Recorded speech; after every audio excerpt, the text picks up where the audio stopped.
I'm Marcel, and welcome to my presentation on the D&D Ranger and how it's not actually that bad of a class. So what does the Ranger do? You're kind of like a hunter, right? Think of this like World of Warcraft. We got Beast Mastery with the type of Ranger that wants to have a Beast Companion. We got Marksmanship because most people play a Ranger like an Archer. And then we got Survival because all Rangers are about being able to survive in the wilderness. So what are your Ranger boons?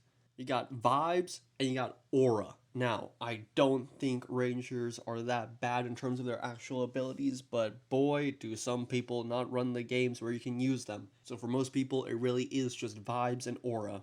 You're kind of half everything. You got a bit of fighter in you, you got a bit of rogue in you, you got a bit of druid in you. You can do a lot good, but not expertly. And you're a wilderness exploration expert, if that matters in your games, because I know for most people any sort of survival and wilderness stuff doesn't really matter that much, and that's maybe why the Ranger isn't that great in most games. I'm just saying.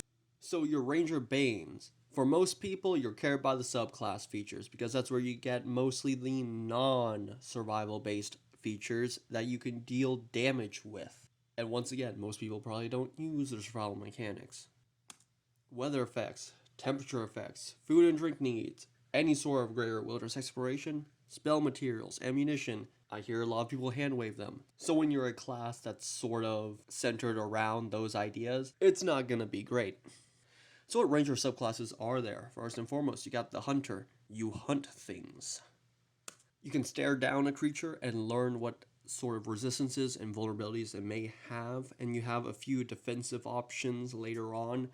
So you're really good at taking down one type of creature, or one creature in any battle.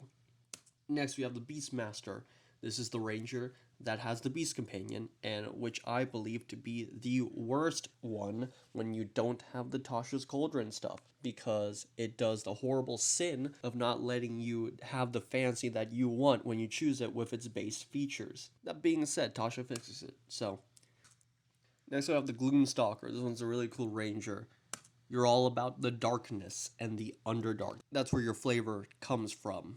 You're sort of like an ambush predator. You're really good at being in the darkness and just taking down some unsuspecting foe. And because of that, it's one of the most used subclasses for Ranger. It's really good for dealing damage, so. Next we got the Fey Wanderer. You got some Fey stuff going on. Still no wild magic. But hey, you got some Fey related spells and some bonuses to charisma checks. Because Fey.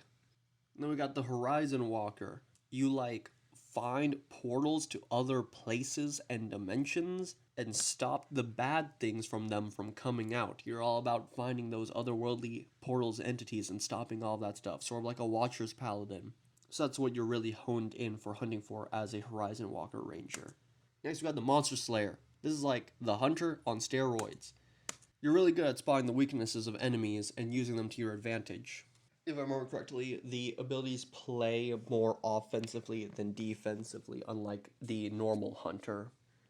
Finally, we got Swarm Keeper. So, you took the idea from the Beastmaster of having a animal companion, and you thought, why not have a bunch of them? You're gonna have a swarm of like little insects, or blights, or birds, or pixies, or really whatever your DM allows, and you just harass people with them. You can use them to attack people, or shove people, or hell, even let you fly, or I believe it's hover for a little bit. Crazy stuff.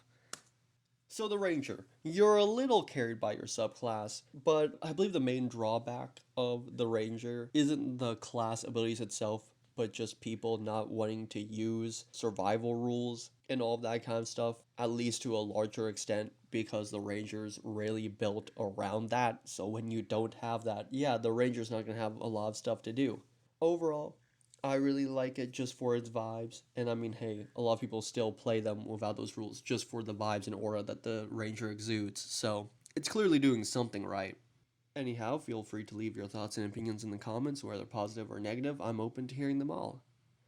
Bye bye!